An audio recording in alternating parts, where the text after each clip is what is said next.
Fearless with Jason Whitlock. I'm Jason Whitlock, your host. Happy Wednesday. Thank you for joining me. We have a tremendous show planned for you today. We're going to start where I didn't plan on starting. Right before the show, I was sent the note and saw the alert on social media about Jeff Bezos. He's going to make the Washington Post an American newspaper again. He's changing up the editorial policy of the Washington Post, and he says the editorial, the opinion page, is going to write in defense of two pillars, personal liberty and free markets. Holy cow, there is a vibe shift in America, and it's reached the Washington Post. For those of you playing at home, personal liberty, that's freedom of speech, freedom of religion, and the right to privacy. Well, let me read his note here so we can, or the beginning of his note. I don't want to read the whole thing. Well, who knows how much of it I'll read. I'm writing to let you know about a change coming to our opinion pages. We are going to be writing every day in support and defense of two pillars, personal liberties and free markets. We'll cover other topics too, of course, but viewpoints opposing those pillars will be left to be published by others. Holy cow. There is a vibe switch. There was a time, the thing continues on, there was a time when a newspaper, especially one that was a local monopoly, might have seen it as a service to bring to the reader's doorstep every morning a broad-based opinion section that sought to cover all views. Today, the internet does that job. Ooh, I like that. He's recognizing that they don't have to be all things to all people. That's what the Great Wide Web is. The Washington Post wants to be compelling, and it wants to be on the right side of history. And the right side of history says personal liberties and free markets. That's been the two pillars of America's success story. Freedom of speech, freedom of religion, the right to privacy. That's personal liberties. Free markets, that's our economic system, capitalism. Wow. So I'm done reading this deal. But the vibe shift is real. And I told people, this was during the summer, there's a high profile sports broadcaster that I'm friends with that works for the Enemy Network. And he was asking me this summer about, well, do you think Trump's going to win? Do you think Trump's going to win? And I was like, yes. Did you just see what Jeff Bezos did? And this was this past summer when he made his previous statements about shifts in things they were going to do at the Washington Post. And he said in a statement that reality was undefeated. And I was like, so Elon Musk, one of the richest men in the world, not named Rothschild, Jeff Bezos, one of the richest men in the world, not named Rothschild, they're pivoting, they're jumping to MAGA. Elon Musk in a big way, Jeff Bezos in a very subtle way. And I was like, hey man, these two guys don't hop on the Trump bandwagon unless they know the Trump bandwagon is about to rally for victory. And so I was very confident headed into November 5th that the right side was going to win. And wow, this vibe shift continues and continues. I want to bring Steve Kim into this conversation because Steve Kim is a great American citizen. I think, would Steve be considered are you a naturalized American citizen? Or do I got that wrong? Well, I did have a green card till 1996. I was actually born in Seoul, Korea, lived there for 1 year. But 99.9% of my life has been spent on the greatest country on the face of the earth. And I remember I always call myself an American Korean. A naturalized citizen is someone who has applied for and met the requirements to become a U.S. citizen. So yes, Steve, a naturalized American citizen. I'm what they call a foundational black person, or FB. What's the A stand for in okay. foundational You're going black? for that, huh? Okay. Yeah, I'm FBA, Steve. Yeah, they really associate with you. Big fans of the show here. The fearless black Americans. That's the audience of our show that we cater to. Yeah, fearless Black Americans. There we go. We got to come up. We got to work on that. That's what the A is for, foundational Black American. Anyway, Steve, anyway, the vibe shift is real. When someone like Jeff Bezos, and basically they lost their editorial editor, David Shipley, over this, this is just another good sign that the wind is at our back. So Bezos is the guy that created Amazon, right? Well, yes, you know what he's what he's delivering now? Americana. And this is going to be interesting that you take a look at what happened in the summer. Also, in my part of the world, the LA Times, their owner basically said, we're not going to endorse anybody. We're going to be very neutral. And I found it interesting that the reaction was not that, okay, we're going to be neutral, we're not going to take a side. The subtext to the reaction was, what do you mean we're not going to support Kamala? And so is there a vibe shift? There's no doubt about it. And I find it interesting. And I do want to push back a little bit on one thing. As a journalist or a writer, Jason, would you be offended, though, if there was an edict saying, hey, this is what we're going to pursue? Because what if you don't have those feelings? What if you're on the other side of the fence on these cultural and societal and political issues? Would you have an issue with this? Well, no, because Jeff Bezos is saying, hey, go tweet about it. It's just not publishing it here in the Washington Post. You still have the freedom to go be a communist. You still have the freedom to go be a fascist. You still can say, hey, I don't want freedom of speech, just not here at the Washington Post. I think American newspapers, American journalists should support our Constitution.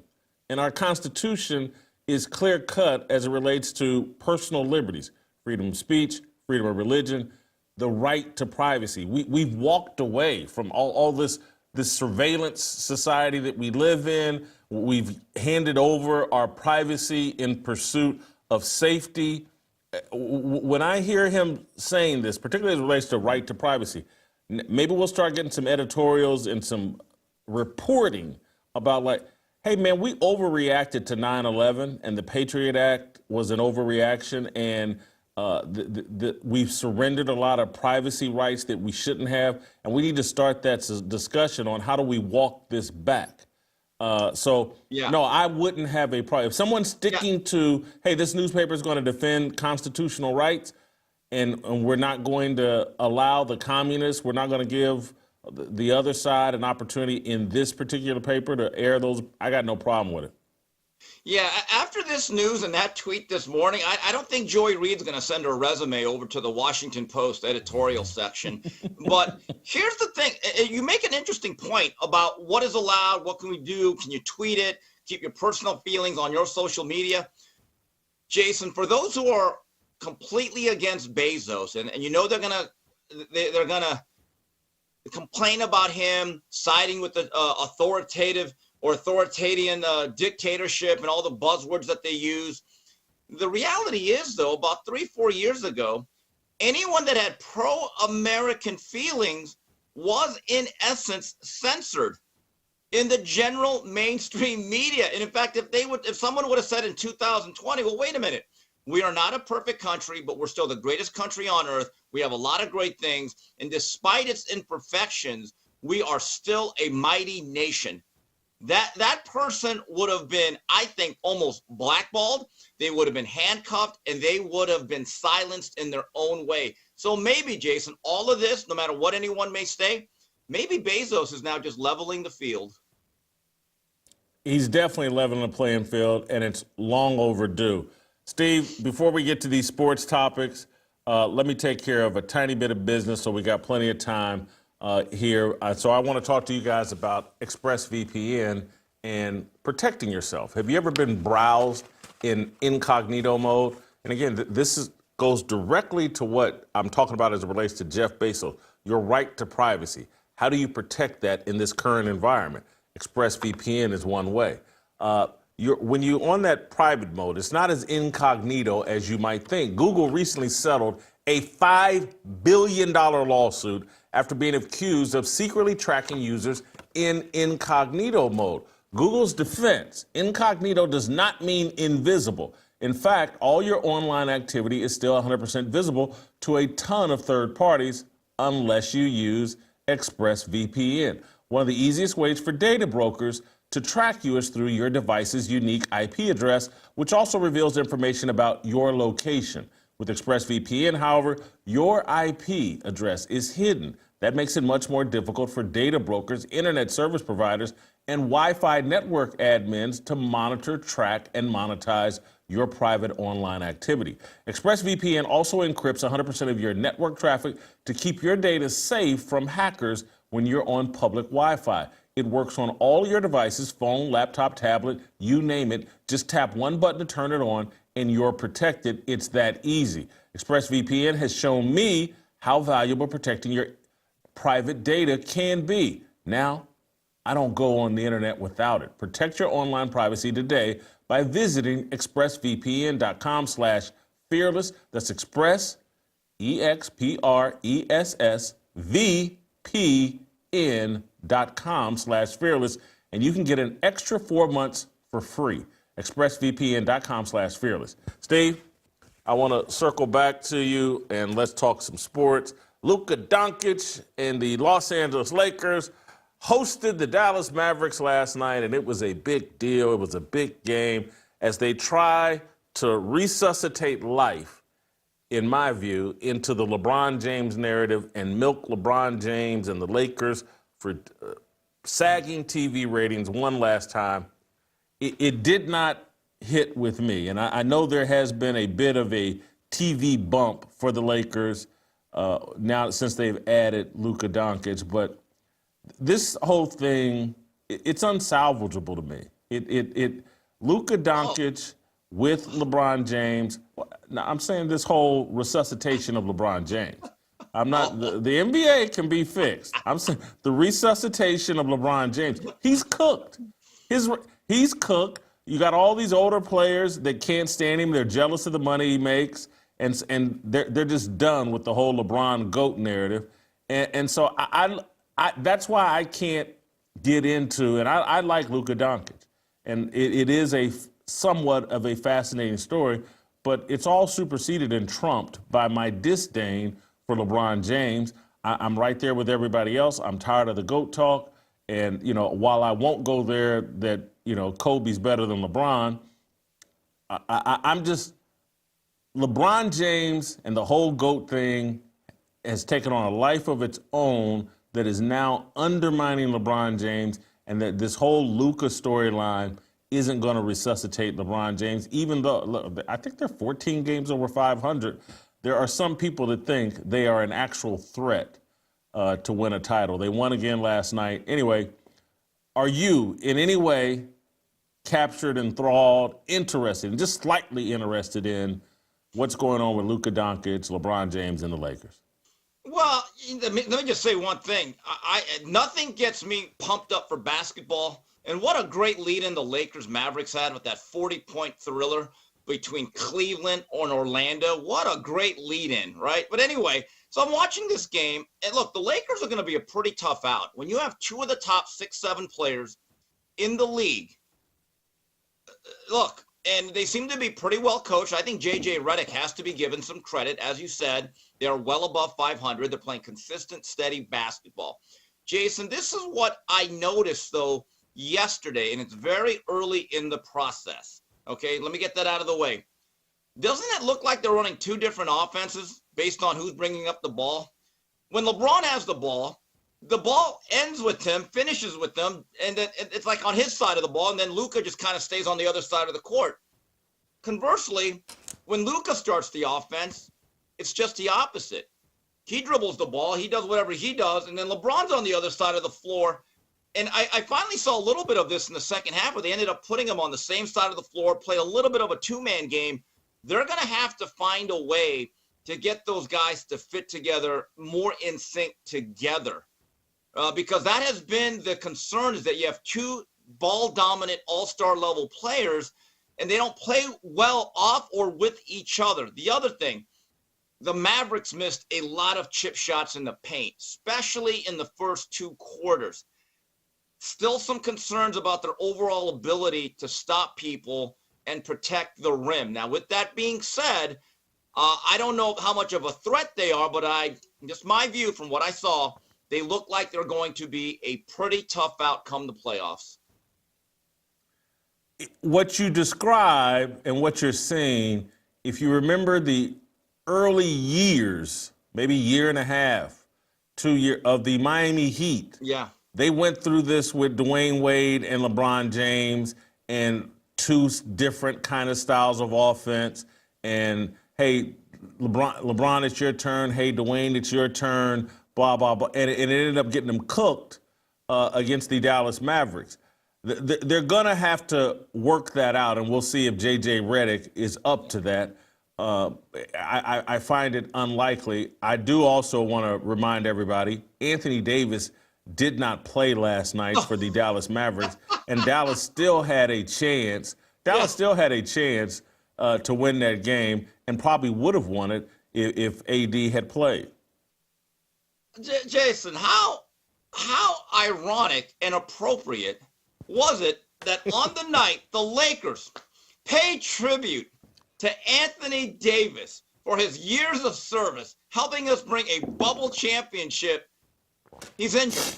So if you ever want to know what the definition of the word apropos is, apropos, fancy SAT word, tell a young person this. It is apropos that Anthony Davis was not playing and in street clothes the game that the Lakers honored him. And I have a question, Jason. I was just thinking about this morning.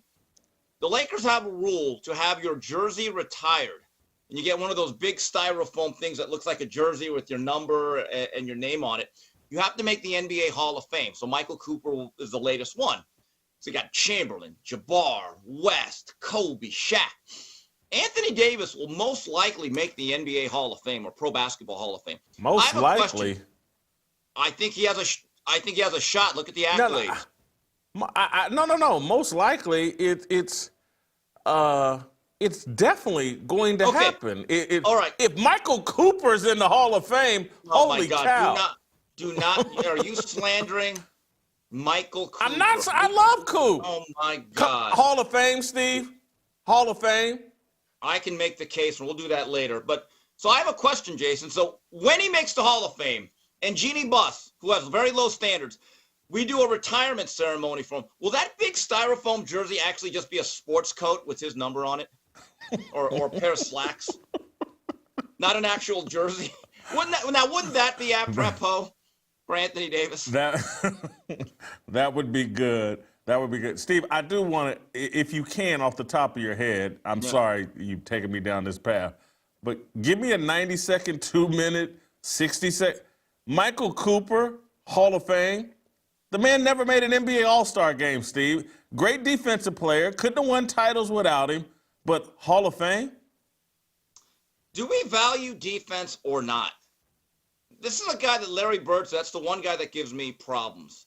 This is a guy that made a lot of all defensive teams in the NBA. He was an NBA defensive player, and I believe he also won a six-man of the year, or was always one of the very best, him and Kevin McHale in that era. Also, here's a guy that developed his game, could play point guard and shooting guard, and hit two of the biggest shots in Laker history. Game 5 in the 88 Western Conference semifinals against our good friend and a fearless friend, John Stockton. At the Forum, about a 20-footer. If he doesn't hit that, there's no back-to-back. Then in the junior skyhook game, it was Cooper's three-pointer with about a minute to go that put the Lakers in position. So I get it. His stats were not great. You could say he was a glorified role player. I like to think that he's an elite defensive player who the Lakers would not have won nearly as much without his contribution. So, yes, number 21 belongs up on that wall. I can't believe I'm defending this. Ridiculous. People in the chat weigh in on this. People in the comments weigh in on this. Michael Cooper, not a Hall of Famer. Dude, I was a Laker homer. I was a Showtime Lakers homer. Love everything about them. But Michael Cooper, Hall of Fame, no. Is John Sally in the Hall of Fame out of the Detroit Pistons? I mean, look, Spider was very effective. He did not have the career of the Koopa Loop. No, don't do this. Don't do this. Don't do this. Anyway, let's let's keep it moving. I want to move on to let's head back into politics a little bit, Steve. There was some hopeful reporting or hopeful speculation, or again, maybe it was just erroneous information that the Philadelphia Eagles were not going to accept a White House visit. And that after winning the Super Bowl, they weren't going to visit the White House. And that streamed, I think, or trended on Monday. And then it came out, I believe, either Tuesday, that nope, that's not true. Donald Trump hasn't even extended the invitation yet. And Adam Schefter reporting that the Eagles are looking forward to an invitation to the White House. Here's Donald Trump on the Eagles and extending them an invitation to the White House. Let's play the clip. The Philadelphia Eagles won the Super Bowl. Are they being extended an invitation? They will be. We haven't yet, but we will be. I thought it was a great performance by them, and absolutely they'll be extended that invitation. Would you do that right away, by the way? We'll do it right away. We're going to do it sometime today, and they deserve to be down here, and we hope to see them. I'm going to connect this to where we started. This vibe shift is real. That, the Philadelphia Eagles made it clear after the story comes out that they didn't want to go. They immediately come out and say, no. We look forward to it. We'll be there. Wow, this second term of Donald Trump's, I don't know if it could be going any better. Are you surprised? But maybe not. They put up Cooper DeJean. They got the exciting whites, so maybe the exciting whites was like, no, we're going to the Super Bowl, and Jalen Hurts, and everybody said, yeah, let's go. Are you shocked by this, the enthusiasm the Eagles are showing for visiting Trump and the White House? Well, it turns out the football team from the city of brotherly loves, they are true Americans. But Jason, let me get serious on this for a second. So 2 days ago, it's almost like this thing where certain people, and people I really like, were demonizing the Eagles for not going. I hate them now. Even though I'm a lifelong fan, now I'm off the bandwagon. And there are other people saying, way to do it for the culture. Yeah, now you stand it. I'm like, well, wait a minute. Can we be honest about this? I think you are putting these players in an unfair position, whether they go or not. Okay? Do people think Michael Jordan is a great American who's been patriotic, that's done his duty? I think most people would say yes. Can we go back though and be factual? Michael Jordan one year did not go to the White House. And it was not a political statement. He just had better things to do. Yeah, and there's a couple teammates that were not happy about it. Look it up. Now, does that change my opinion of him as a basketball player and as an athlete? No. It's a personal decision. I actually believe that everybody, if they get an invite, it should be a personal individual choice. Because the problem is, now you're basically saying, well, we just want to be athletes. I didn't choose to be an activist. I actually think there's been a lot of athletes that have not agreed with the politics of the president, but still felt like it's a great honor. And like some of those rappers that went to the, who was it? Nelly said, look, I am respecting the office. Maybe not the candidate, because he's no longer, I am respecting the office of the United States. So I think people need to stop putting these athletes on the spot to agree with my politics. And for the record, I hope the Eagles go, because quite frankly, for many of them, it will be a once-in-a-lifetime experience, whether they agree with Donald Trump or the conservative movement or not. Steve, I'm going to call this progress, but we're still not where I want to be and where we need to be. And that's in a place of true honesty. This whole, hey, I'm respecting the office. Cut it out. Nelly, nor any heterosexual black man that I know has a real problem with Donald Trump. Period. Yeah. End of story. And I used to, friends of mine, I'll give you, well, I don't want to, well, I think, you know what, I can't talk honestly about Troy. Troy McSwain's been on the show, great friend of mine, and I can remember I put Troy on the spot about, hold on, man, if you have a choice between hanging out with Donald Trump or Joe Biden? Oh, well, come on. Who you hanging out with? Who? And I was like, Troy, come on now, you talking to me? I know how we did and used to do. Blah blah. This is a no-brainer. If you had a choice between hanging out with Donald Trump and Barack Obama, I know us. I know who we're hanging out with. And so it's like, why are we running around and pretending like Donald Trump is some bridge too far? I said it to my mother, said it to people in my family. What's the difference between Donald Trump and my Uncle John, who we all love? He's one of our favorite, he's passed now, but he's one of my favorite people in the history of the world. How's it any different than the guys that hung out at the Masterpiece Lounge when my father owned it? What are we doing here? So this whole little gimmick of I respect the office and I'm not taking a position on Donald Trump. It's all been a gimmick and a lie. And to me, when I look at why the Eagles are doing this, it's because Elon purchased X, and now X and so-called black Twitter isn't nearly as powerful in terms of smearing black people for doing what they actually think and feel. Let's be honest about this. If you're a professional athlete that plays in that league based on your income and where you probably live, gated community, or a suburb, many of them may have married outside their race, white, and the cars that they drive, the lives that they lead, they probably love a lot of these policies and the legislation of red jurisdictions.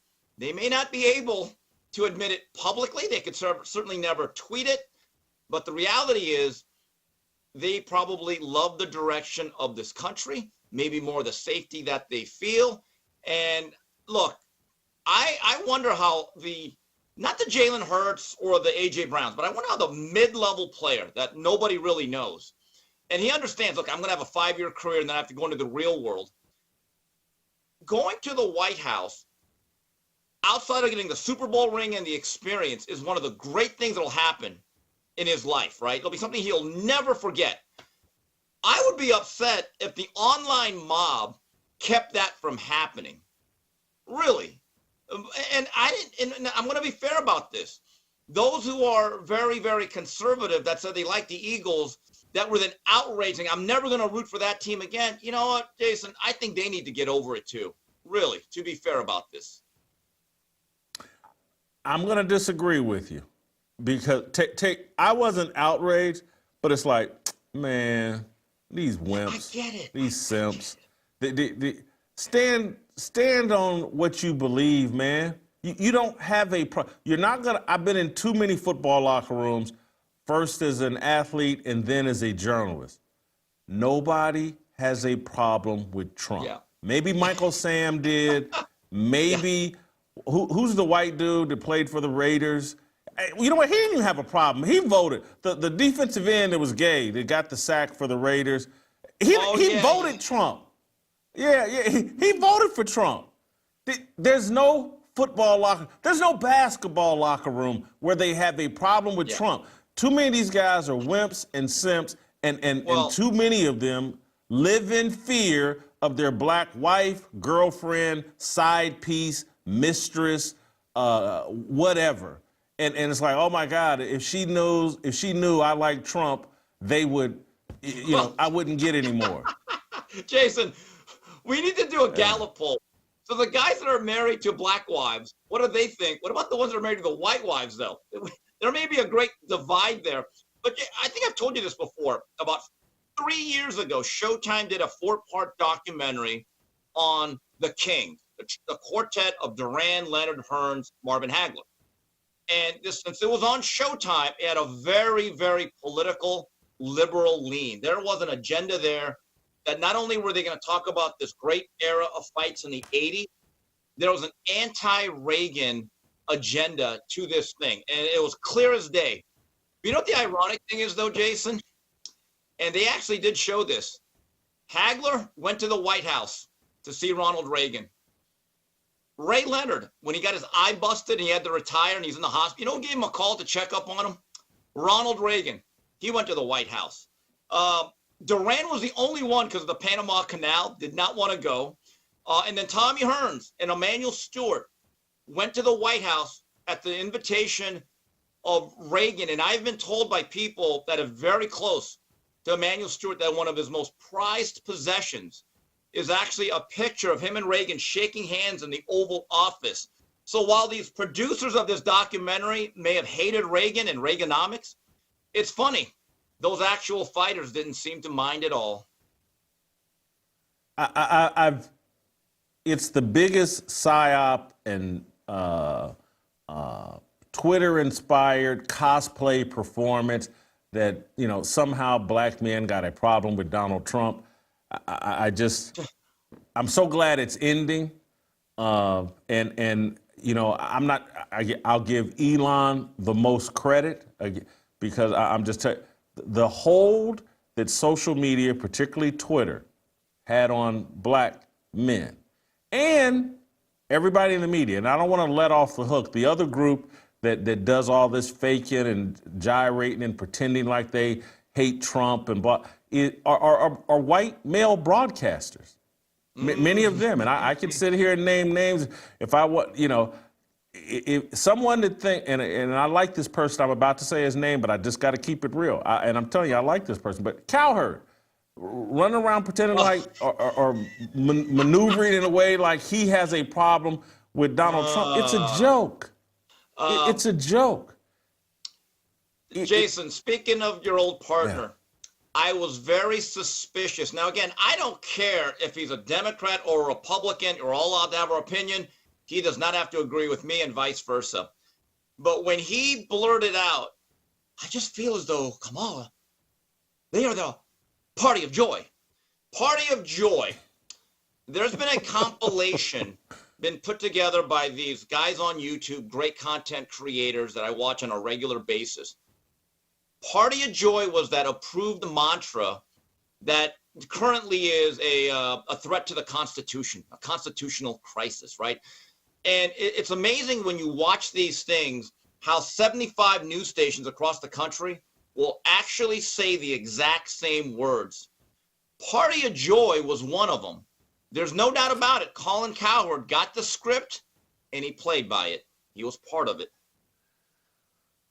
Let me move on. I don't want to beat up Cowherd too bad, but I just Party of joy. I look at these people on TV pretending, and it drives me crazy. Steve, I want to, this is kind of one of these deals, a tree falling in the woods, if no one's there to witness it, did it really happen? Do you know where you were when you read the news that Diana Taurasi was retiring from the WNBA? Yeah. Do you know where you were? Do you remember where you were? Do you know the emotions you felt when hearing this? Diana Taurasi no longer, she's after 20 years, this is the Kobe Bryant of the WNBA. Your thoughts?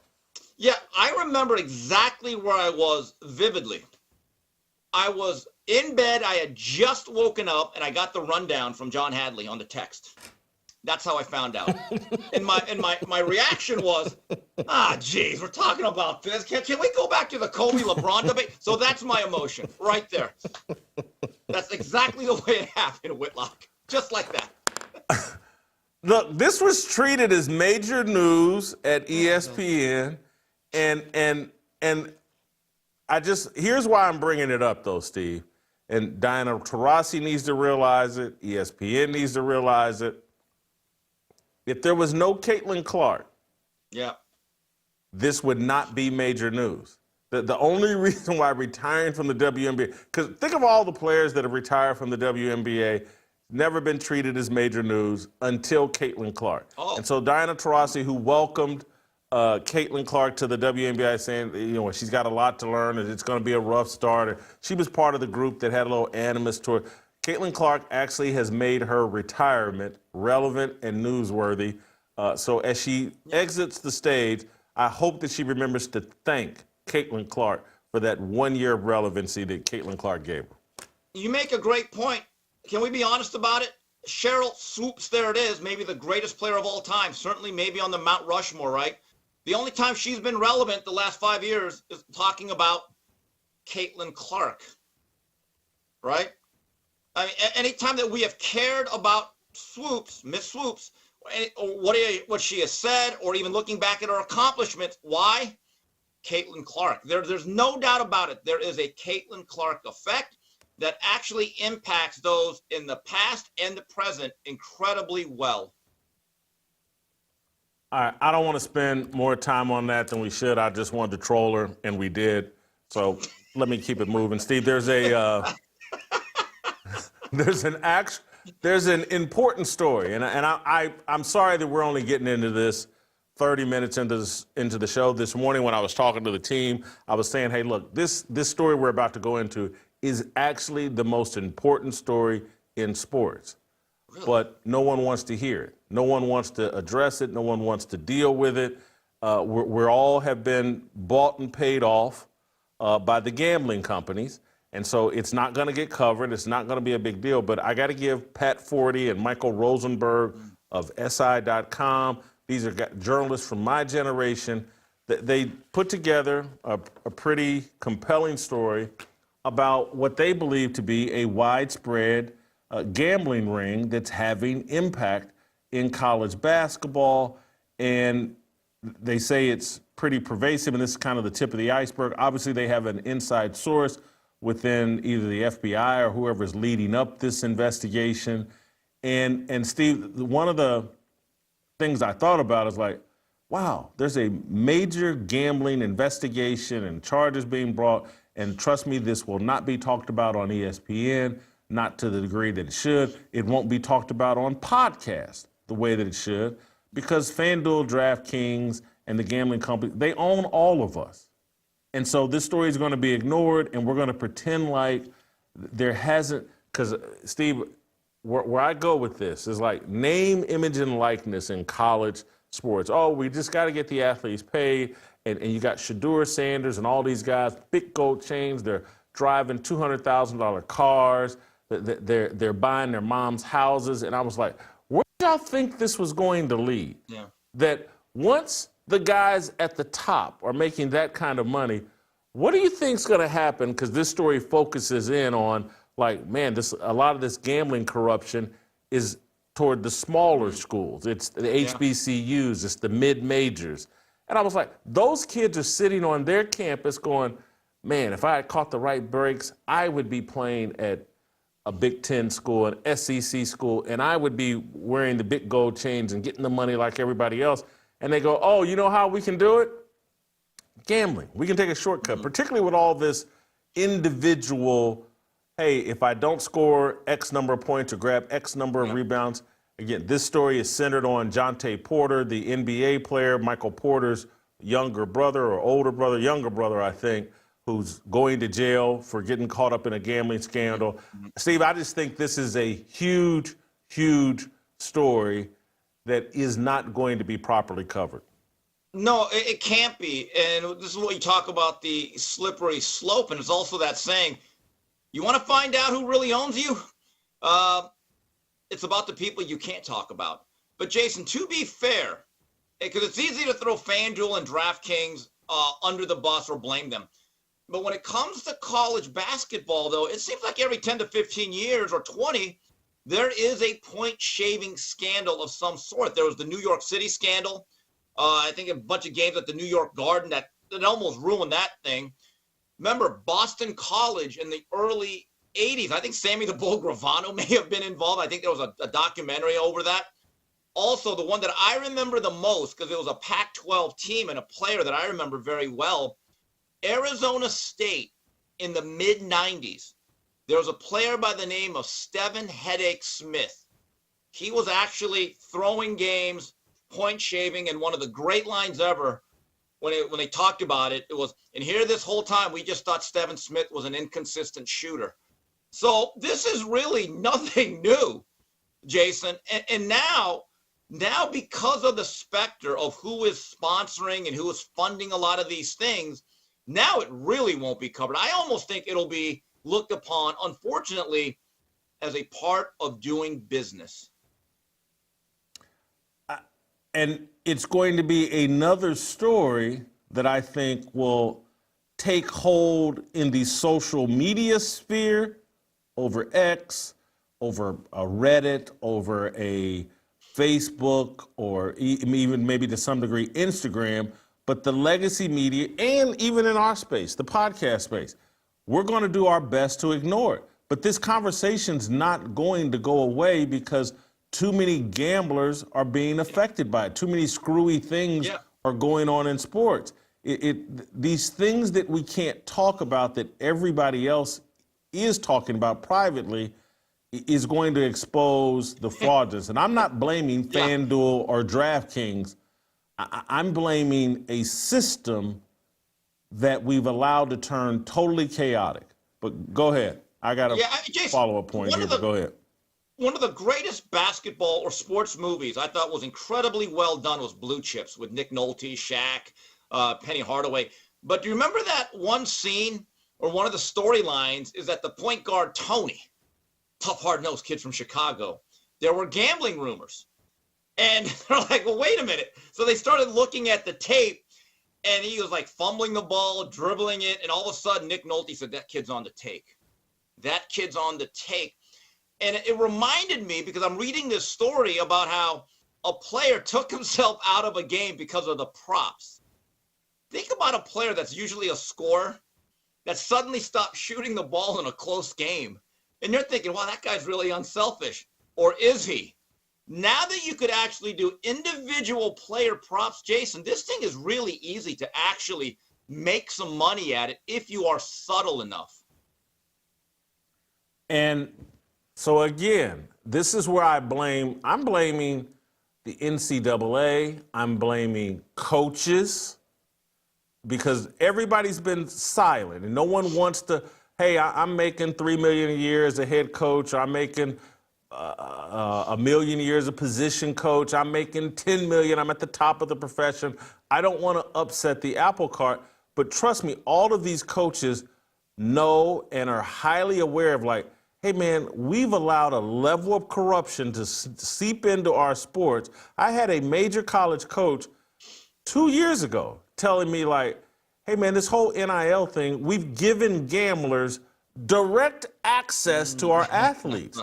That's who is cutting a lot of these individual NIL deals with players, and now they have a relationship with the players, and it's like, for them, hey, is it worth me sponsoring a kid that is on the take for an entire season, and I can get my money back or give him 10% of the money I win?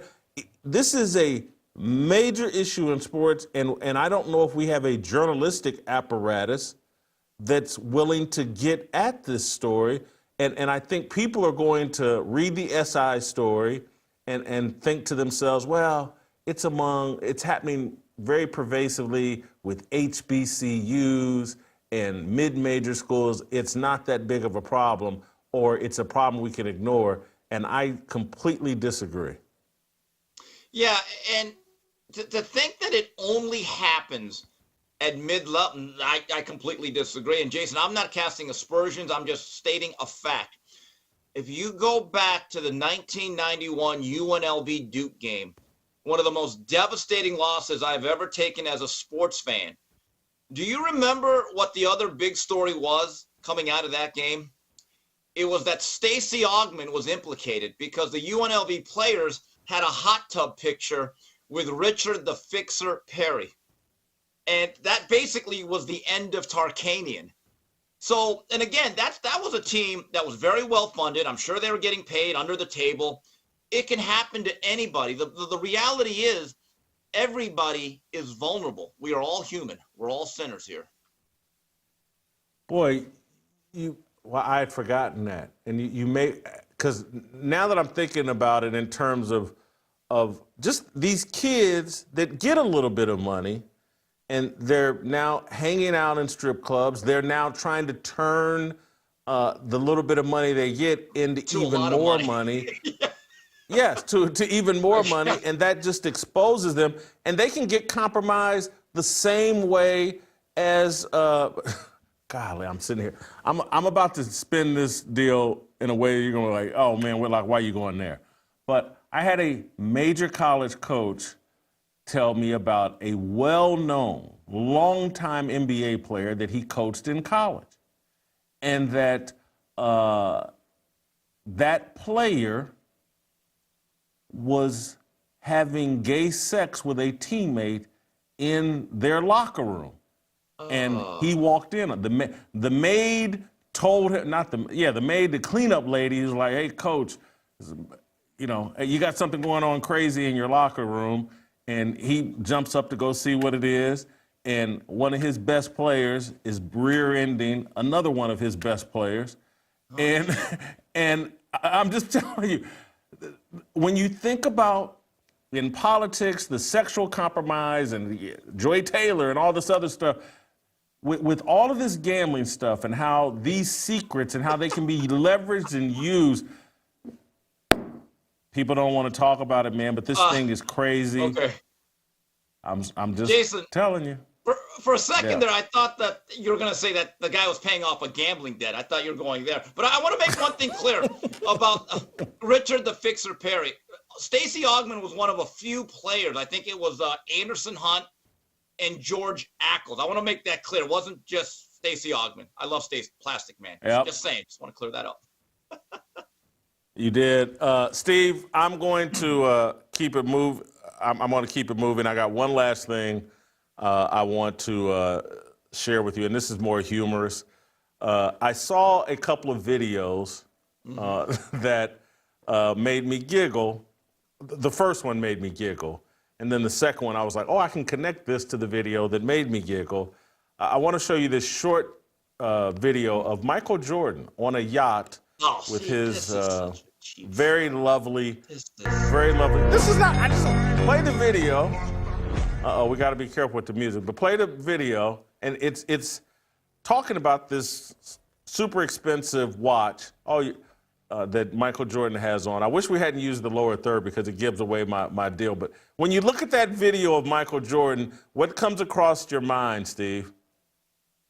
That's a good shirt. Nice color. Accentuates his features. That's what comes to my mind. I don't know about you, Whitlock, what you're trying to get at. Look at that, Michael Jordan. You know who that? That when I watched, I was like, "Is that Michael or Jordan, or is that Michael Air Jordan?" That looks like a former NFL left tackle. You just blindsided him. What a cheap shot! Does that not look like Michael Orr more than Michael Jordan? All right. Could Michael stand to get back to some cardio, do some Mike Tyson push-ups the way I do every morning? Yeah, but this is what I've known about a lot of pro athletes. Okay, and I see this in boxing a lot.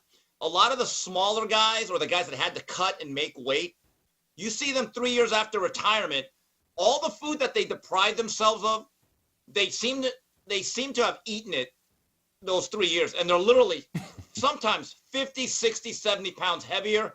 You're like, wow. Now, a lot of the linemen actually shrink because they no longer have to load the calories, and they say, you know what, this is not healthy for my body. It's really interesting how some people shrink, other people expand. Now, Michael at one time was the perfect looking athlete. In fact, Jerry West said he has the perfect basketball physique. Let the man rest. Let the man be. Has he not done enough for us, Whitlock? Jeez. I'm not trying to beat up Michael Jordan. It was just something that I noticed. Michael's getting a little chunky. And I was like, well, hold on, man. We got a solution here to NBA All-Star Weekend. What's that? That's where my mind went. I want to show you this video of Charles Barkley and Kenny Smith ribbing him about what he's eating for lunch. Show Charles Barkley. Now, look at that. Charles Barkley's eating a salad. Charles Barkley sitting down. Sitting down looks about the same size as Michael Jordan. Look at that. There he stands. He looks about and so I was like, NBA All-Star Weekend, I got the solution. We have a weight-off, a weigh-in competition between Jordan and Barkley. Okay. And then after the weigh-in, then they play a game of one-on-one against each other. I think this solves NBA All-Star Weekend. Michael Jordan versus Charles Barkley on the scales, and then in a basketball one-on-one game, I think right now Charles would probably beat him on the scales, and Michael would still beat him like a drum on the court. You know what is scary about that idea? That's more interesting than anything that happened a couple of Sundays ago. I'm not going to lie to you. There, I would watch. I would actually live tweet the doggone thing. That is not a bad idea. And yes, look, Michael, as one of your ardent fans from LA, you could do a little more exercising than just playing 36 holes of golf and sipping on the cognac with the cigar. Please, for your own health, we want to see you grow nice and old, but a little bit slimmer. Jason, can I make one last point here before I leave, before you let me go? Yep. Great discussion with Scap Attack. Scap was like a skillet. He was just cooking you. I want to make a point here. If we're going to bring up Kobe, we cannot forget the 6 for 24 Game 7 in 2010 against the Celtics. It's one of the worst Game 7s ever played by an all-time great player. And he got bailed out by Ron Artest. And this is what I hate about the cult of Kobe. Every time I mention it, these people say, Steve, you got to go watch that game. He actually played well. When a shooting guard goes 6 for 24, he does not play well. He kept forcing the ball. The ball should have gone into Pau Gasol a little bit more, kept going into the teeth of the Thibodeau defense, and he disrupted our whole offense. And thankfully, Ron Artest was there to bail us all out. And I'm going to keep this short. I have other notes. I know you want to get to other things. The Kareem Abdul-Jabbar era in the late 70s pre-Magic, Jason, I have talked to people that were there that covered it, like Doug Krikorian. That was an absolute joyless slog. It was slow time. It was boring. And there was a stretch of time, Jason, Bill Walton had actually overtaken him as the best big man. In fact, they swept him, I believe, in the 77 or 78 playoffs. So there is a hole. And also with Magic, the whole Paul Westhead situation where he got a coach fired, which, by the way, was justified because Paul Westhead wanted Picasso to paint within the lines with that system of his. So I'm just saying, but the Kareem era in LA pre-Magic was looking like a big disappointment before that coin flip. You know what? You make a great point that really punctures a hole in the Kareem Abdul-Jabbar deal, because a lot of people like to argue, like, what was Magic without Kareem? Yeah, well, it goes and both you're ways. making the argument, what was Kareem without Magic? And I'm going to tell you, more so than just basketball skill, Kareem is one of the most joyless people on the planet. I mean, one of the most joyless people on the planet. I've met him. I've engaged with him from time to time. This man is miserable. And just his personality, carrying a team while you're that miserable. Yeah, you talk about sucking the life out of a team and needing Magic Johnson to come in. Remember after the first game, Magic jumped into Kareem's arms and was all excited. What the hell you doing? Yeah, rookie. Yes. They so needed that joy. And without Magic's personality, man, you're right. Kareem and Bill Walton had certainly surpassed him. Without Magic, he's basically a much dour, less fun version of Wilt Chamberlain. People would be saying, why didn't he win more? Here's a true story, Jason. It's been written about, and I know people that were directly involved. You can guess who. During Kareem's retirement year of 88, 89, they said, the team said, okay, we're all going to pitch in to get a gift. We're all going to chip in an X amount of money to get him a nice car. By the end of the time to ante up the money, Magic had to put in more of the money, and he had to basically, come on, guys, don't we like Kareem? And there's like, well, not really. Like the guys didn't want to do it. No, it's the truth. And Magic's like, all right, I'm just like, so again, let's keep that in mind. And one last thing, Channing Frye. If he was a comic book character, you know what superhero he would be? Straw Man to the rescue. We can get into that later. That guy pissed me off with. But anyway, I just want to let that a joyless slog, Kareem.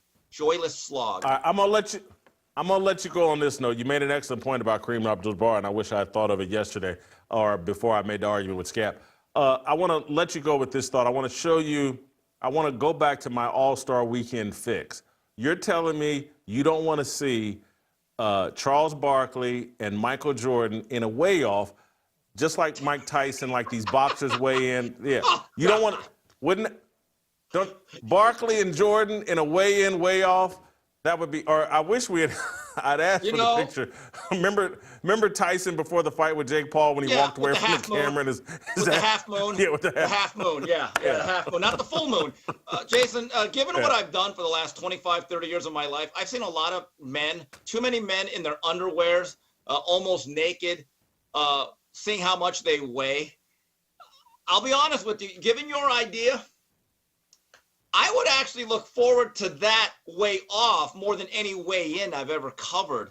That would be, you know what? Give the money to charity. For every pound each guy loses, they give like $1,000 to a charity of their choice. So you know what? They could do it for the kids. For the kids, Jason. I'm going to send this segment to Barkley and the people at TNT. The weigh off between Jordan and Barkley would be amazing. And maybe it would bring peace between those two. Remember, they haven't been near as good of friends as they used to be. No, they haven't. And remember, Barkley's he's a veteran at this. He did a sprint against Dick Bavetta at one of these All-Star weekends. And you know what, Charles? He beat him. He had a pretty good takeoff speed, probably ran like a 5.3 40. But the great thing was Bavetta ran a 5.9. So he won. He won. I'm telling you, this idea is terrific. You know who would be the guest doctor working the scale?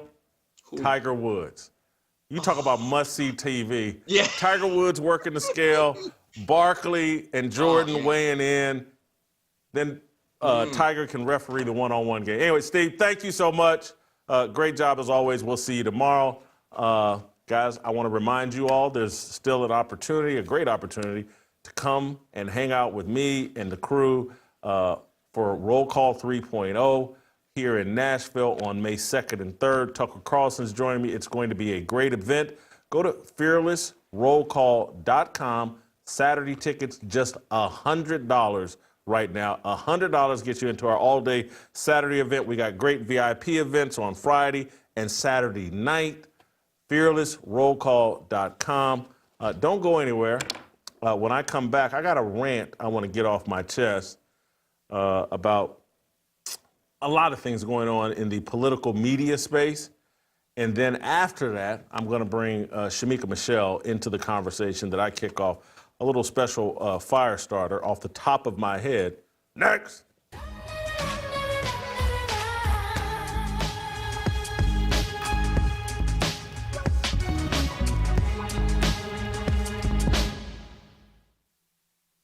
Of black folk, whether they are atheists, communists, churchgoers, pastors, athletes, right? Traditional men, transgender, non-binary, everybody's voting for the same party. And one of the ways that you do that is both to establish what you believe to be a value, and then you police it with intense ferocity whenever you see someone getting ready to violate it.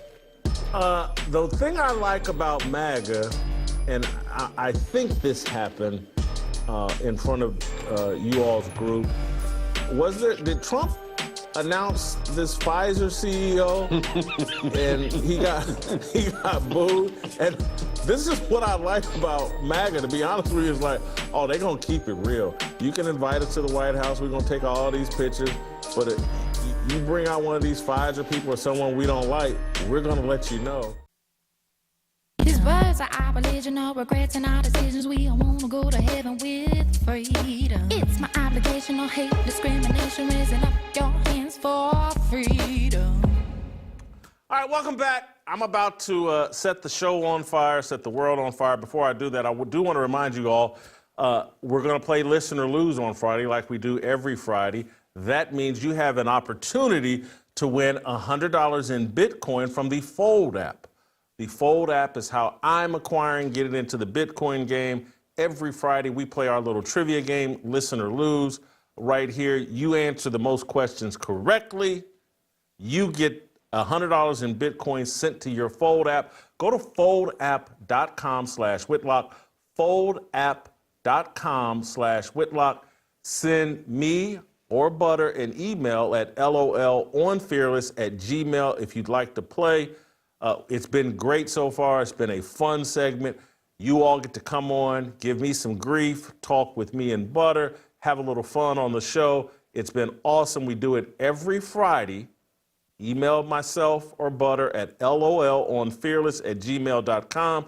Download the Fold app, foldapp.com/Whitlock. Okay, I got to get this off my chest, and I want to make sure I do this properly. MSNBC just announced that Joy Reid is being fired, and we covered that on Monday. And we've heard their game. They're going to give her show to Symone Sanders, some woman named, I think, Alicia Menendez, and Michael Steele, the former president or the former head of the Republican National Convention or National Party, head of the RNC. So Eugene Daniels is now being announced as someone that is going to be on an MSNBC weekend show. And so I saw this tweet or post on social media from Dom Luker. You guys know him. He's got a very popular social media feed. He does a lot of behind the scenes or breaking developments, information on high profile influencers and people in the media. And he tweeted out, MSNBC's new anchor, Eugene Daniels, is going viral after viewers discovered questionable photos that he posted. And I'm like, hold on. This is who MSNBC is adding to their lineup and making some sort of weekend host, Eugene Daniels. When I first heard Eugene Daniels, I'm just going to keep it real with you, I thought of Eugene Robinson. Been on TV for years, columnist for the Washington Post. That's who I thought was being talked about. I go to Dom Luker's feed and find out, no, this is Eugene Daniels. This is some young guy that works for Politico. And I look at it and I go, so this vibe shift that I was talking about earlier, as it relates to Jeff Bezos, as it relates to the Eagles, going to the White House and enthusiastically going to the White House, I'm like, is there a vibe shift? And there certainly seems to be one, but not at MSNBC and not among the leftists. The leftists seem to have a game plan that they're doubling and tripling down on. And so we're sitting out here, oh, look, the things have changed. They got rid of Joy Reid. Have they really? Have they really? Or is Symone Sanders just a different, balder version of Joy Reid? Is this Menendez woman, is she just a different version of Ana Navarro? And is Michael Steele just some cucked out former right-wing person who's a fraud, who was a rhino, Republican in name only? And then I thought of other moves that are going on in the media. And I thought of Stephen A. Smith, to be quite honest with you. He's back in the news cycle. And I'm like, Stephen A. Smith is, to me, clearly running for president and doing the things that presidential candidates do. He just constantly wants to be in the news cycle. And so I saw over social media that there was a little bit of a dust-up because Stephen A. Smith liked a tweet from Nick Fuentes, and in the tweet, Nick Fuentes is saying things that certainly the small hats, the Jews, the Zionists will not like and do not like. I want to play this clip of Nick Fuentes first, and Stephen A. Smith liked this tweet. Let's play that clip. Let's just be open and honest about the stats. 17 of the top 25 hedge funds are run by Jews. 17 of the top 27 donors in the 2020 presidential election were Jews. 7 out of 8 Ivy League universities have Jewish presidents. 3 out of 3 of the major recording companies and major record labels run by Jews. 5 out of 6 of the major media companies the past 5 years run by Jews. CEO, chairman of the Federal Reserve, Jewish, every year from 1987 until 2018. Jewish DHS secretary, secretary of state, chief of staff, DNI director, deputy and undersecretary of state. Every one of the Biden children married to somebody Jewish. The vice president married to somebody Jewish. Republican Jewish Coalition, Zionist Organization of America. Let's stop there. AIPAC. Let's stop there, because I know people are upset. Oh, I can't believe Whitlock is playing that clip. But I'm playing it because as soon as I saw the clip and saw that Stephen A. Smith liked it, I was like, oh, look at Stephen A. Smith. This is a game. He's putting himself in the political news cycle. This is intentional. This is just Stephen A. Smith continuing to try to put himself in the political news cycle. And sure enough, within the past hour, Stephen A. Smith has come out with a tweet saying that, oh, I had no idea who Nick Fuentes is. If I do not know who this is or what the video is, if it was liked, it was unintentional. This is a gimmick and a scheme. This is an intentional mistake. This is Stephen A. Smith putting himself into a political news cycle and trying to create the appearance that the America First MAGA movement, the people that are anti-Zionism, he's trying to throw a smoke signal out to them that, hey, I don't have a problem with you all. This is a gimmick. And then he walks it back. And so now there's a news story, another one. And there's every day trying to hit that drum beat of putting Stephen A. Smith in the news cycle.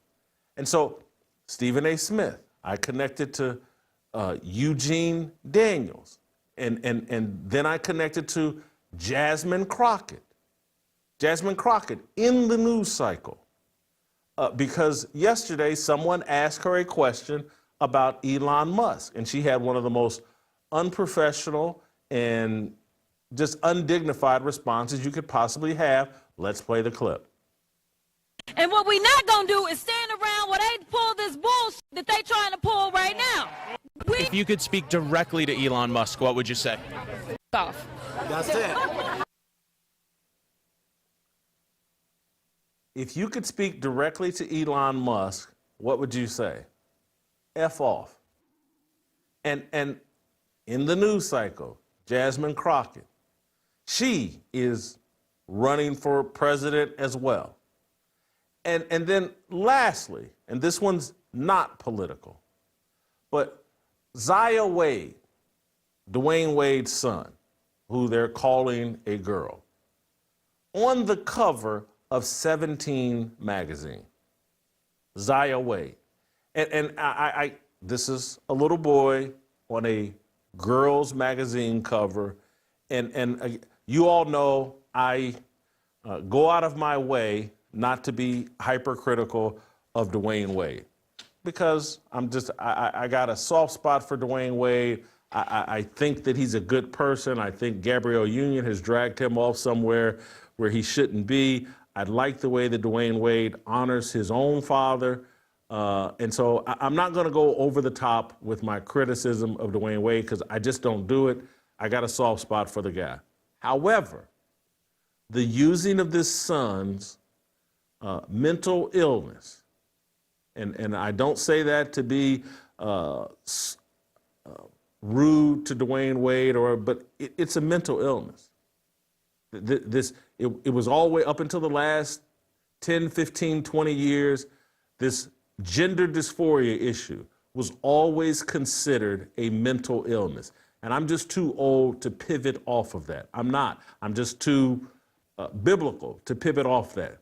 The young man has a mental issue, and instead we're trying to correct the mental issue by confirming his mental issue. But more than anything, when I looked at the things in the recent news cycles, from this out of the closet fingernail painting, gay as you can be, Eugene Daniels getting a television job at MSNBC being a host. We think there's this vibe shift. We think the political winds are blowing in a different direction, and MSNBC is just doubling down. Nope.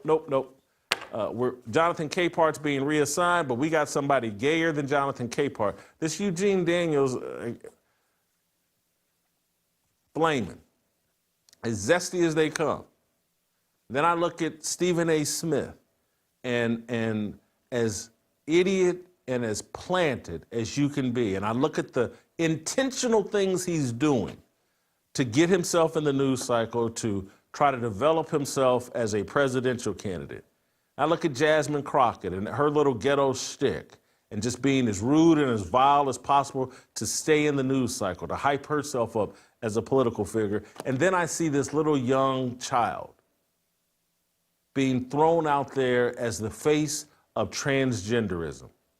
And I look, you can see if you're watching, if you're just listening, we got all these people on screen. It's all black people. And I just, what are we doing? Why, as I'm just, and you guys know I'm really uncomfortable with the racial idolatry and with the, I don't like to talk about things this way, but we just have to. There is a demographic that has been set up as pawns to promote every form of stupidity and debauchery and immorality that we can think of. Oh, you want the most ghetto, matriarchal, in objection to the patriarchy, promoter of feminism that you can't. Oh, we got a black woman for that. Her name's Jasmine Crockett. Oh, you want a person and a family to be the face of kids that pretending to be a different gender than what God assigned them. Oh, we got a little black kid and a family that will do that. A basketball star and a movie star wife and their son. Oh, you need a flaming RuPaul type dude to host a TV show on a major cable network, a political. We got that in Eugene Daniels. And you want a fraudulent, lying, pathological liar as a presidential candidate who knows nothing. We got that in Stephen A. Smith. Why are we not objecting to this as loudly as possible? Why aren't ministers from the pulpit, instead of Jamal Bryant going to the pulpit to complain about a group of black people that visited Donald Trump in the White House for Black History Month, why isn't he in the pulpit going, hey, what is going on? Why are we the pawns?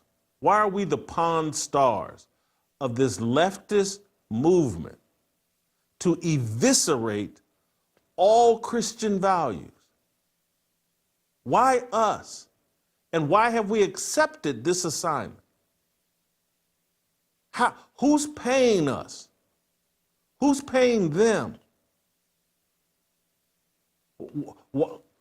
Rather than a group of people that go visit the president in the White House being seen as the ultimate sellouts and coons, why isn't it the Pawn Stars and the parents of the Pawn Stars? Why aren't people, hey, Stephen A., bro, you're a sports columnist, broadcaster, whatever. You couldn't, he might struggle to name all 50 American states and locate them on a map, let alone have any insight into foreign policy. What are you doing here, man? Jasmine Crockett, what are you doing? Why are you making a fool out of us? Hey, I know that all standards have been lowered, and I get, and I'll cop to, that Donald Trump, in terms of the way he talks and presents himself in public, can be pointed to as like, hey, that lowered the standards too. But why is Jasmine Crockett like, I'm gonna be the fastest out here in lowering the standards. I'm going to be the poll person. I'm going to be the most ghetto, the most inappropriate, the most profane person in politics. Why us? And why aren't we complaining about it in unison? And why aren't ministers who allegedly think they're pro-black and they're pro-justice and they're pro-progress? Why is this being considered progress? It is not. I'm going to say something that I want to be, because I want to interview this person. I want to interview Jesse Lee Peterson. I thought of this last night, that I want it because I want to understand him, and I want to. I'm trying to make sure that I don't go where I believe Jesse Peterson has gone. He has apparently, and again, I want to interview him. I want to figure out what he's thinking, but he comes across like he has a lot of animus towards black people. I saw a tweet last night or something. It was like, hey, what have black people done in America in the last 70 years? And I was like, what has this tweet done in the last 7 minutes? Well, what's the purpose of this tweet? But in defense of Jesse Lee Peterson, I get the anger in terms of like, there's a culture that has been assigned to us that seems so antithetical to Christianity, and black people aren't upset about it. We support any and all of it based on racial idolatry. Well, it's black, and hey, white people do bad stuff too, and hey, what about gangster or rock and roll music, or what about this star or that star? I don't see them signing up as quickly to be the pawns and the face of all of this stupidity, and I just don't see it. Not with the level of enthusiasm and not with the defense. And at least half of white people complain about the white people that are the faces of this level of debauchery. We think you're selling out if you criticize this level of debauchery. So, I give white people credit. They will fight with each other. And there seems to be a 50-50 split or 60-40 split, or, there's some sort of percentage that is pro all of this debauchery, and there seems to be a group that's against it. With us, there's just a tiny percentage of us willing to go out here and say, this is crazy. D. Wade, what are you doing? Get this boy some mental help. Don't put him on the cover of magazines as the face of transgenderism. You got half of white America mad at Donald Trump, even people that voted for Donald Trump. It's like, hey man, cut it out, quit talking that way. But it's like, there's only a handful of us willing to say, hey, Jasmine Crockett, cut this ghetto SHIT out. And I feel like, and again, I know I'm not the only one, but I feel like I'm the only one to say, like, Stephen A., you're as fraudulent as anybody can be. You have no business running for president, or even you make us look like clowns by running for president and drumming up and distracting us from looking for real solutions. And black people, these leftist Democrats, 95% of black women and 90% of black men, they will sit around and watch this smoking flame show, Eugene Daniels on MSNBC, and think, yeah, he's representing you. This gay dude married to a white man that will be sitting on MSNBC every weekend and contributing during the week. There's a lot of y'all that think he's representing you, and you're telling on yourself if he is.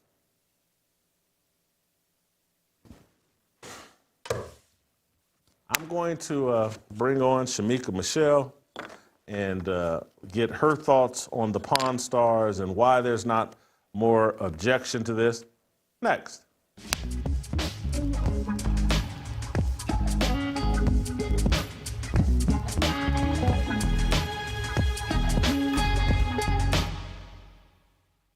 Welcome to Extra Fearless with Jason Whitlock. I am Jason Whitlock, your host. Oh my God, Lyndon Johnson, his thoughts are so disgusting. I can't believe you would engage with him. The celebration for being a slut have never been greater. Why do you choose Taylor Swift, and why do you pick up a role as, let me help my woman undress on stage in front of an audience? When I look at people like Sexy Red or Cardi B that we prop up, now I see that the white community as well is just as fried. It does look to me like he made some eye contact with her and then just decided, nah, let me move on. The BET Awards seems like a psyop at this point. It's just Democratic brainwashing. Get in there and fight for all the things. Steve, that's it for you. I'm done.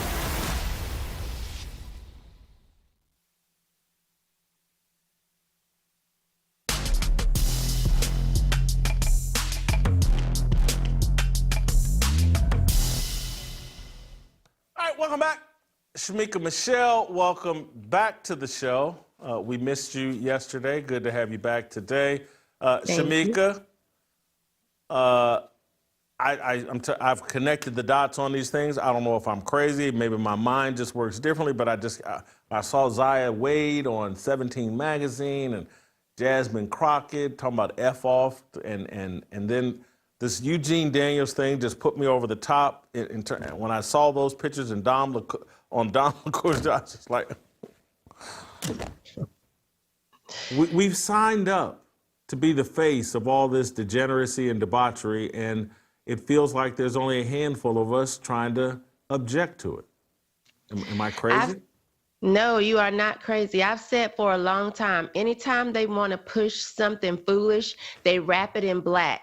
They wrap illegal immigration in black. They wrap gay in black. They keep telling us, Black people can't vote. Everything is always wrapped in black because it pulls on the heartstrings.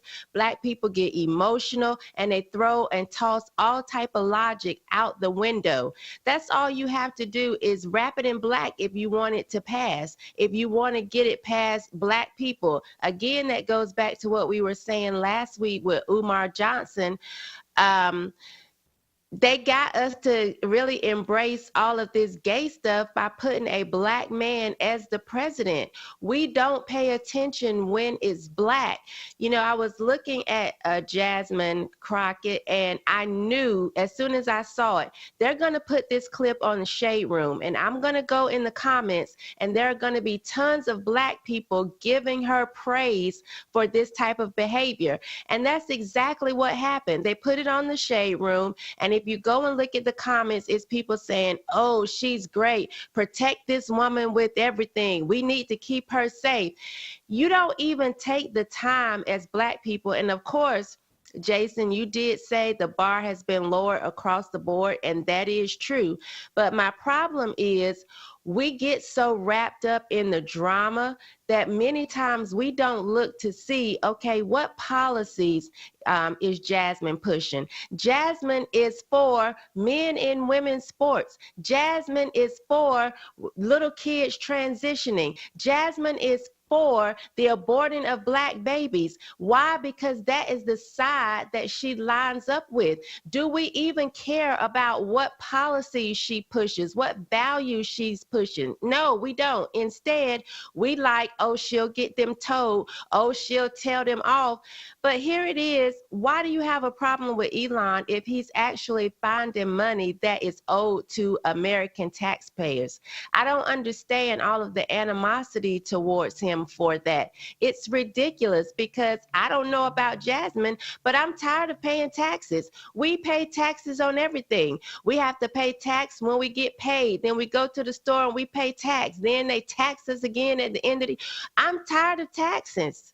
So if there's somebody that is trying to do something to help us, why would that be the reaction towards him?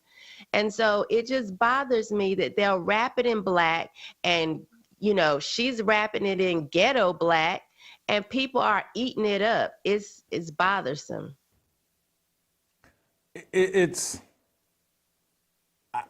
again, I bite my tongue a lot when it comes to Dwyane Wade, but when I saw his son on 17 magazine, I'm just, really? You know, as a parent, you can, hey, no, we ain't doing that. You know, you got some issues, but being on the cover of 17, all of this affirmation of a mental illness, and just as a man, he's been emasculated, and he doesn't want to put his foot down, but he needs to put his foot down for the sake of this boy, and for the sake of other kids. He's out there role modeling for young black men that this is how you be a black dad. You support any and everything. If your boy tells you he's a girl, you sign off on it and don't do anything about it. It really disappoints me. But again, I remain hopeful. The guy's got has such a great relationship with his own dad. I still have hope that he'll snap out of it.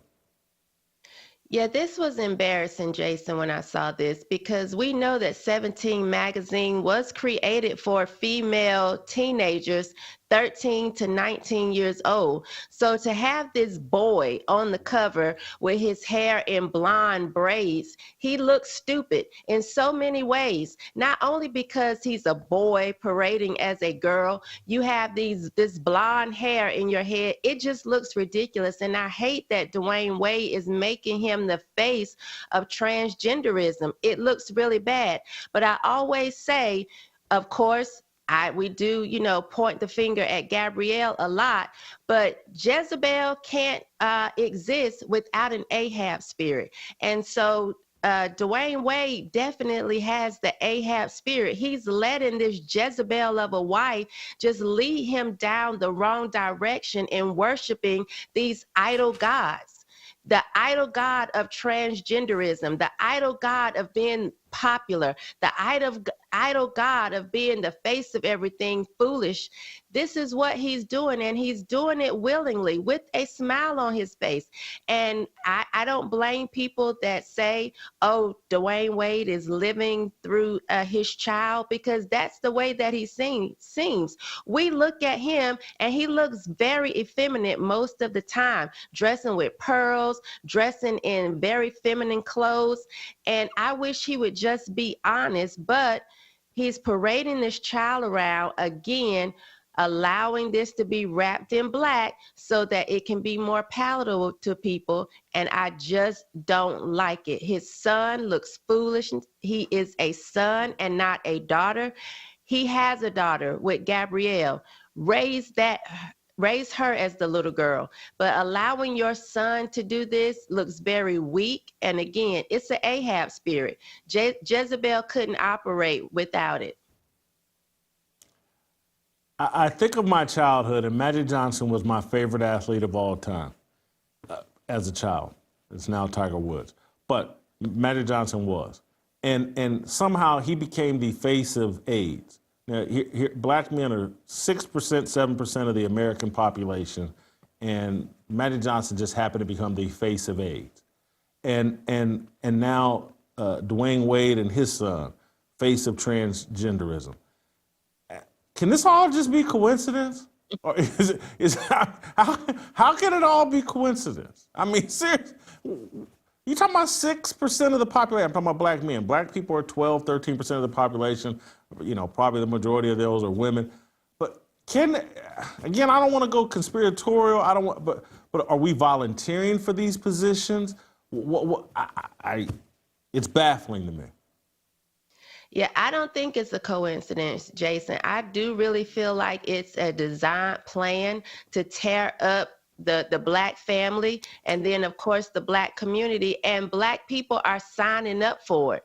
At one point it was like this all-out assault, and maybe it caught the black people by surprise. But nowadays, they're signing up to be the face of foolishness. Jasmine Crockett is not being tricked. She signed up to be the face of foolishness.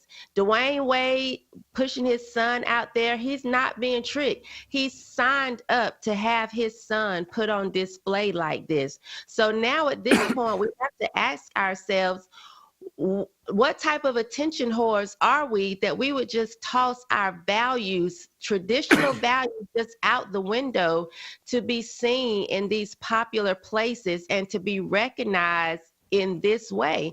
Because that's what we're doing. It's no longer a trick. It started out that way, like this is the plan, let's get them all focused. And now we actually say, hey, I'll do it. I'll volunteer to look dumb, because we love the popularity and we think, we're doing something great, but no. And somebody, as you said, has to speak out about it and stand 10 toes down. I don't care who comes after me. That little boy looks foolish on the front of a female magazine, and his father should be shamed. I can't even focus on Gabrielle because she is the woman. Dwyane Wade is supposed to be the head of that household. There's no way that he should have allowed his teenage son to dress as a girl. If this was something that he wanted to do, he should have been a grown man. I believe Magic's son was a grown man before he started doing all this foolishness and looking like a feminine giant. But, to do this to your teenage son is ridiculous. You're not even giving that little boy a chance to change his mind. I know teenage little boys at 12 and 13 that said they wanted to be Spider-Man. We did not take them to the top of a building and push them out and hope they could scale the wall. This is not proper parenting. You are supposed to direct your child in the way that they're supposed to go. Train them up.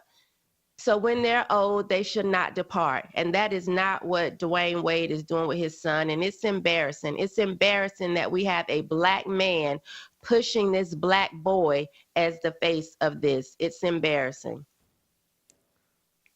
I didn't finish my thought when I referenced this earlier, but because I need help thinking it through, and I'm not even comfortable saying what I really want to say, but I'm going to say it regardless. Shemeka, are you familiar with Jesse Lee Peterson?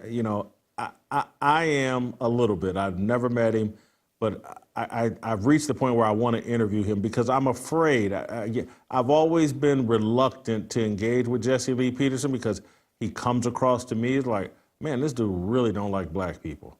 And now I tend to look and I go, this dude really doesn't like the brand that black people seem to have chosen. And he just wants to be as distant from it as he possibly can be. And it's not that I condone what he's done, but I'm sitting there like, this brand has been so devalued and so, from the rap music and the cussing and the bitches and hoes and the promotion of drugs to the promotion of sexual fluidity to, again, the politics and just the support of abortion and just the transgenderism and all this. I was like, I halfway don't blame him for being like, I don't want anybody to think I'm a part of any of this foolishness, so I'm gonna be against it like this entire group. Anyway, do you understand what I'm saying? Because I don't. I'm almost afraid of what I think and what I think I'm recognizing in Jesse Lee Peterson, and I want to avoid it, but hell, maybe it's unavoidable. Yeah, I do think I understand what you're saying. Of course, Jason, I think Chris Rock said it best. I like black people, but I hate the N-word, you know, and I hate it as well. When I go into the dollar store or somewhere and I see somebody in their pajama pants and a bonnet, I hate that too. I can't stand it. I think it's embarrassing to us as a people. When it comes to Jesse Lee Peterson, there are things that I like about what he says, and I do feel like that Jesse also hates the N-word, but sometimes Jesse does come across as if he hates Black people. I don't know really how I want to feel about him, because some things I totally agree with. Then they had the person that came out saying that he had been sleeping with them, the white man, and there was all of that big scandal, so I didn't really know what to think about that. And I will say, if you do— Hold for a second. Hold for 1 second. Hold. There was what? There was a story about Jesse Lee Peterson doing what? Yeah, having a white lover for years. There was a big story that came out about that. Woman or man? Man. A white man that said he was his lover. About 2 years ago, at least it's at least been 2 years, I think. And it was a part of this church group, if I remember correctly. So yeah, there was all of that going on. So it caused me to really look at him a little bit sideways. I was already looking at him with a raised eyebrow because he actually had a problem with my afro. So to be this Black man who has a problem with a Black woman wearing her natural hair, of course, I looked at him a bit sideways. And then once the gay allegations came out, I was just kind of off him altogether. Although, again, some of the things that he says, I understand and I agree with, but I would just rather link up with other people that say those things, like yourself or the Hodge twins, you know, people that also seem to carry themselves in a way that is indicative to what they say they believe as far as the whole Christianity thing. You know, I don't really fool with people that are always talking Bible, Bible, Bible. And then when somebody approaches you on the street and say, hey, give me a comment about this gay man that has come out, and then all of a sudden you're silent. I feel like if somebody were to come out to you and say, hey, Jason, we heard you were having this affair with this man and he has receipts and he has proof, I believe you would probably do 2, 3, 4, 5 shows to prove, no, that's absolutely not how I get down. So, yeah. Hold on. So these allegations went viral on Jesse Lee, and he had nothing to say? On the videos that I saw where people approached him, yeah, he had nothing to say. Yeah, Hadley, if we pursue that interview, it will be via Zoom or Skype. Well, you're not a white man, so you might be safe. I think I might be a little less hot on doing that interview now. Thank you for that information, Shemeka. You know what? That's a good note to end the show on, and just anyway. Thank you, Shemeka. Great job as always. Let's play tomorrow, and we'll see you tomorrow.